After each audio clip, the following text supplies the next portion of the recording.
So this is our beta system. This is the start of the process for collaborative projects with our customers or the R&D team in Japan.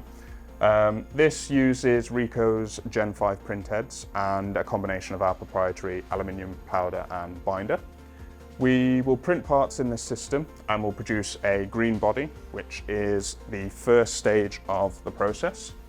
And this is the sort of thing we are able to produce with our technology. Once the part has been printed, it will then come out of the printer and go into the drying oven for about 24 hours to dry the parts before we then take them out of here and place them in our bespoke Addiblast depowdering station, where we do the bulk of the depowdering.